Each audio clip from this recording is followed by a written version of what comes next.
എന്നുള്ളത് വിശ്വസിക്കുന്നു.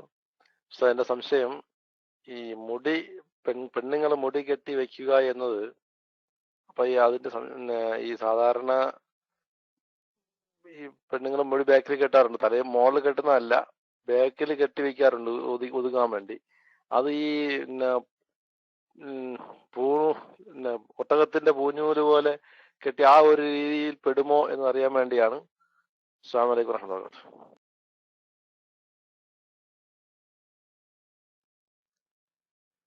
സ്ത്രീകൾ കൃത്രിമ മുടി വെച്ച് കുറേ അധികം മുടിയുണ്ട് എന്ന് തോന്നിപ്പിക്കാൻ വേണ്ടി മുകളിൽ കെട്ടിവെക്കുന്ന ഒരു സ്വഭാവം ഉണ്ടായിരുന്നു. അത് കൃത്രിമ സൗന്ദര്യം അഭിനയിക്കലായത് കൊണ്ട് നബി സല്ലല്ലാഹു അലൈഹി വസല്ലം തങ്ങൾ വിരോധിച്ചതിൽപ്പെട്ടതാണ്. നമ്മൾ ഇന്ന് സ്ത്രീകൾ ചെയ്യുന്നത് അധികം മടഞ്ഞിടലാണ്. അങ്ങനെ മടഞ്ഞിട്ടാലും മതി. ഇനി കെട്ടിവെക്കുകയാണെങ്കിൽ കൃത്രിമ മുടികൾ കൂട്ടാതെ ഉള്ള മുടി പിന്നിലേക്ക് കെട്ടിയിടുന്നത് കൊണ്ട് ആ പറഞ്ഞ ഒട്ടകത്തിന്റെ പൂഞ്ഞ പോലെ എന്ന് പറഞ്ഞ പരിധിയിൽ വരില്ല. അത് മുകളിൽ, തലയുടെ മുകളിൽ കെട്ടിവെക്കുകയും സ്വന്തം മുടിക്ക് പുറമെ കൃത്രിമ മുടികൾ കൂടി കൂട്ടിയിട്ട് ധാരാളം മുടിയുള്ള ആളാണ് എന്ന് ധരിപ്പിച്ച് കൃത്രിമ സൗന്ദര്യം അഭിനയിക്കലാണ്. യഥാർത്ഥത്തിൽ അതിൽ മറ്റുള്ളവരെ ഒരർത്ഥത്തിൽ വഞ്ചിക്കൽ കൂടി അതിലുണ്ട്. അതിന്റെ പുറമെ കൃത്രിമമായ പൊങ്ങച്ചം കാണിക്കലുണ്ട്, അഭിനയമുണ്ട്. ഇങ്ങനെയൊക്കെ ഉള്ളത് കൊണ്ടാണ് നബി സല്ലല്ലാഹു അലൈഹി വസല്ലം തങ്ങൾ ഹദീസിൽ അത് വിരോധിച്ചത്. എന്നാൽ നമ്മളീ പറഞ്ഞോർത്ത് അതൊന്നുമില്ല. അവരുടെ സ്വാഭാവികമായി ഉള്ള മുടി ഒതുങ്ങി നിൽക്കാൻ വേണ്ടി പിന്നിലേക്ക് കെട്ടിവെക്കുന്നത് ഈ പറഞ്ഞ പരിധിയിൽ ഒന്നും വരാത്തത് കൊണ്ട് അത് വിരോധമില്ല. ഇനി ഒരാൾ മുടഞ്ഞിടുകയാണെങ്കിൽ അങ്ങനെയും ചെയ്യാം. സ്വഹാബിയാത്തുകൾ അധികവും മുടഞ്ഞിട്ടതായിട്ടാണ് കാണുന്നത്. അങ്ങനെ മുടഞ്ഞിടാം, കെട്ടിവെക്കുകയും ചെയ്യാം. വിരോധിക്കപ്പെട്ട് നേരത്തെ പറഞ്ഞ ഇത്തരം കാരണങ്ങൾ ഉള്ളത് കൊണ്ട് ആ കൃത്രിമത്വത്തിന് പാടില്ല എന്ന നിലക്കാണ് എന്ന് മനസ്സിലാക്കാം. ഓക്കെ.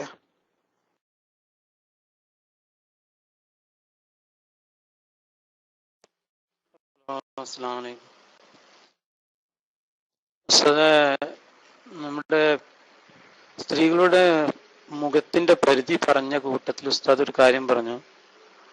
നമ്മുടെ നെറ്റിയുടെ അതായത് മുകൾ വശം എന്ന് പറഞ്ഞപ്പോൾ കഷണ്ടി വന്ന ഭാഗം അതിൽ പെടില്ല എന്ന് പറഞ്ഞു. അപ്പൊ സാധാരണഗതിയിൽ ഇപ്പൊ കഷണ്ടി വന്നിട്ടുള്ള പുരുഷന്മാർ തന്നെ പലപ്പോഴും അവരുടെ നെറ്റിത്തടം എന്ന പരിധിയിൽ അല്ല നമ്മുടെ സുജൂദിൽ വെക്കേണ്ടത്. അങ്ങനെ വെച്ചിട്ടുള്ള പലരുടെ ചില ആളുകളുടെയൊക്കെ നിസ്കാരത്താകുമ്പോൾ തന്നെ ആ കഷണ്ടിയുടെ ഭാഗത്തോട്ട് കാണുന്നുണ്ട്. അതിന്റെ അർത്ഥം അദ്ദേഹം സാധാരണഗതിയിൽ കഷണ്ടി ഭാഗത്ത് നിരത്തി വെക്കുന്നുണ്ട് എന്നതുകൊണ്ടാണ് നിസ്കാരത്താകുമ്പോൾ അവിടെ എത്തിയത് എന്നാണ് ഞാൻ മനസ്സിലാക്കുന്നത്. അങ്ങനെ ചെയ്യുന്ന നിസ്കാരത്തിലെ സുജൂദ് ശരിയാകുമോ എന്നാണ് ഒരു ചോദ്യം. രണ്ടാമത്തത്, പിന്നെ സ്ത്രീകളുടെ ആവർത്ത് പറഞ്ഞ കൂട്ടത്തിൽ 4 വിധമുണ്ട് എന്ന് പറഞ്ഞപ്പോൾ പണിയെടുക്കുമ്പോൾ വെളിവാകുന്ന ഭാഗം എന്ന് പറഞ്ഞു. അപ്പൊ പണിയെടുക്കുമ്പോൾ സാധാരണഗതിയിൽ സ്ത്രീകൾക്ക് ഈ ഭാഗങ്ങൾ വെളിവാക്കുന്നതിൽ തെറ്റില്ല. അതായത് പുറത്ത് എന്തെങ്കിലും കൂലിപ്പണിയോ അങ്ങനെയൊക്കെ എടുക്കുന്ന സമയത്ത് മുട്ടിന് താഴെ, കൈമുട്ടിന് താഴെയും കാൽമുട്ടിന് താഴെയും അതേപോലെ മുകളിലോട്ടും തലയുടെ കഴുത്തിന് മുകളിലോട്ടും വെളിവാക്കുന്നതിന് തെറ്റില്ല എന്ന് ഞാൻ മനസ്സിലാക്കുന്നത്. അതല്ല എൻ്റെ തെറ്റിദ്ധാരണയാണോ എന്താന്നുള്ള അതൊന്ന് വിവരിച്ചു തന്നാൽ തിരക്കടില്ലായിരുന്നു. അസ്സലാമു അലൈക്കും.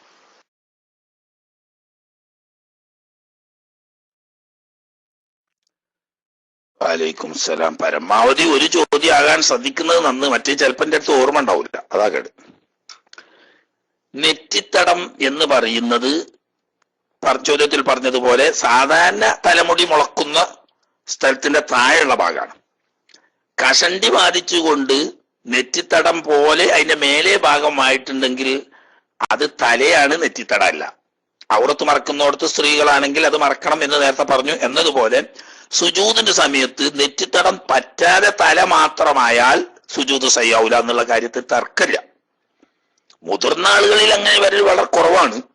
നിസ്കാരം പരിശീലിച്ചിട്ടില്ലാത്ത കുട്ടികൾ നിസ്കരിക്കുന്ന സമയത്ത് പലപ്പോഴും അങ്ങനെ തല വെച്ച് സുജൂദ് ചെയ്യുന്നത് കാണാറുണ്ട്. ഇത് ഒഴിവാക്കാനുള്ള ഏറ്റവും നല്ല വഴി മൂക്ക് നന്നായി അമർത്തി നിലത്ത് വെക്കുക. അത് സുന്നത്തേ ഉള്ളൂ. പക്ഷെ ആ സുന്നത്ത് പാലിക്കുമ്പോൾ സ്വാഭാവികമായും നെറ്റിത്തടത്തിൽ നിന്ന് അല്പഭാഗമെങ്കിലും സുജൂദിന്റെ സ്ഥാനം തട്ടും.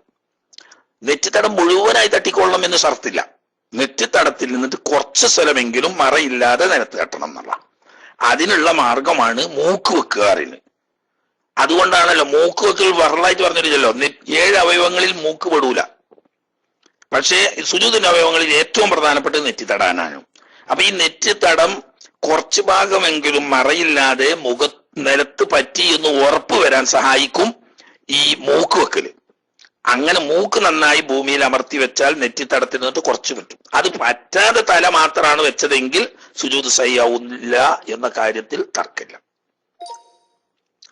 സ്ത്രീകൾ തൊഴിലവസരങ്ങളിൽ വെളിവാവുന്ന സ്ഥലം എന്ന് പറഞ്ഞാൽ അന്യപുരുഷന്മാരുടെ ദൃഷ്ടിയിൽ അല്ലാത്തയിടത്ത് എന്ന നിബന്ധന അവിടെ വെക്കണം.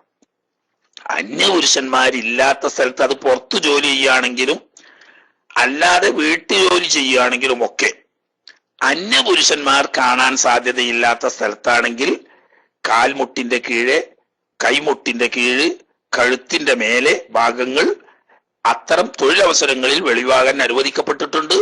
അത് ഔറത്ത് വെളിവാക്കി എന്ന കുറ്റം ഉണ്ടാവുകയില്ല. അതേസമയത്ത് അന്യപുരുഷന്മാർ കാണുന്നിടത്താണെങ്കിലോ അതിന് പറയേണ്ട ആവശ്യമില്ലല്ലോ. തൊഴിലവസരത്തിലാണെങ്കിലും അല്ലെങ്കിലും അന്യപുരുഷന്മാരുടെ ദൃഷ്ടിയിൽ പെടുന്നത് ഒരു സ്ത്രീയെ സംബന്ധിച്ചിടത്തോളം അവളുടെ ശരീരഭാഗം മുഴുവനും ഔറത്താണ്.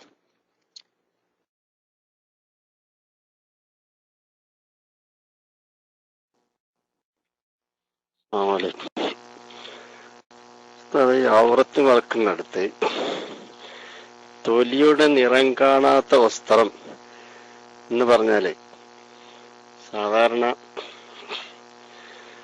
നമ്മുടെ മുട്ടിന് മേലെയുള്ള സ്ഥലത്ത് ഒരു തുണി ഒതുവിന്റെ വെള്ളം കൊണ്ടോ എല്ലാ നജസായതിന്റെ പേരോ കഴുകുകയോ ചെയ്താൽ, അല്ലെങ്കിൽ നിസ്കാരത്തിൽ സുജൂദ് ചെയ്ത് സുജൂദിന്റെ ഇരിക്കുമ്പോഴോ നനഞ്ഞ കാരണം കൊണ്ട്, ഈ വസ്ത്രം നനഞ്ഞ കാരണം കൊണ്ട് ഔറത്ത് നിറം കാണുന്നത് കൊണ്ട് അതിന് കുഴപ്പമുണ്ടോ, ഔറത്ത് മറക്കാതിൽ പെടുമോ എന്നാണ് മൈക്ക് വിട്ട്. അസ്സലാമു അലൈക്കും.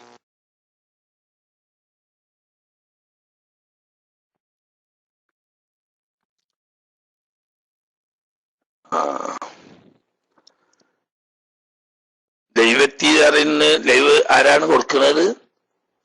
അബു ഷാഫിയെ. ദൈവത്തിനെങ്കിൽ മതിയാക്കാൻ നമുക്ക് ആദ്യം പറയാം. അത് നേരത്തെ പറഞ്ഞതിന് തന്നെ മനസ്സിലാവും സൂര്യം. നേരത്തെ പറഞ്ഞല്ലോ, സാധാരണഗതിയിൽ നോക്കിയാൽ കാണാൻ സാധ്യതയില്ല, എന്നാൽ പ്രത്യേകം വെളിച്ചത്തിന്റെ വാതിലിന്റെ നേരെ നിന്നതുകൊണ്ട് വാതിലിലൂടെ കടന്നു വരുന്ന പ്രത്യേക വെളിച്ചത്തിന്റെ അടുക്കായതുകൊണ്ട് തൊലിയുടെ നിറം കാണുന്നുണ്ട്. സാധാരണഗതിയിൽ കാണാൻ സാധ്യതയില്ല, എന്നാൽ അവിടെ അവർക്ക് മറച്ചതായി പരിഗണിക്കപ്പെടും, നിസ്കാരം സഹിയാവും എന്ന് പറഞ്ഞതുപോലെ തന്നെ പ്രത്യേക കാരണത്താൽ ഒരു ഭാഗം നനഞ്ഞതുകൊണ്ട് കാണുന്നു, നിറം കാണുന്നു, സാധാരണ ഗതിയിൽ കാണില്ല എങ്കിൽ അത് അവർക്ക് മറഞ്ഞ ഹുക്കുമ തന്നെയാണ്. ലൈവ് ഉണ്ടെങ്കിൽ അബൂ ഷാഫി എടുത്തോളി. നമുക്ക് ഡ്രസ് കഴിഞ്ഞും ചെയ്തതിന് തന്നെയല്ല ചോദ്യോത്തരപ്പം എന്നും നടത്താലോ. അത് ലൈവ് കിട്ടുമ്പോഴേ ഉണ്ടാവുള്ളൂ. ഉണ്ടെങ്കിൽ അബൂ ഷാഫി എടുത്തോളി, അല്ലെങ്കിലോ അയാൾ പറയും വേണം.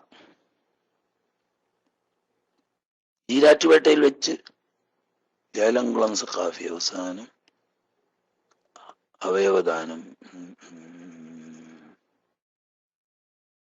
ഇന്നത്തെ മറ്റേ പരിപാടി ലൈവില്ല നമുക്ക് അല്ലേക്കൂലേ? സുന്നി സമ്മേളനം ഉണ്ടല്ലോ കൊയിലാണ്ടിയില്. കൊയിലാണ്ടി അല്ല, കൊയിലാണ്ടി കൊല്ലത്ത്, ഏതാന്ന് അറിഞ്ഞില്ല. ഏതായാലും അബൂ ഷാഫി എടുത്തോളി ഉണ്ടെങ്കിൽ. അവരെ ഡോക്ടർ നാസറിനെയൊക്കെ കാണാണ്ട്. സിദ്ദീഖ് പുളിക്കൽ, മാഷാ അല്ലാഹ്, എല്ലാ ഒമ്പന്മാരും ഉണ്ട്.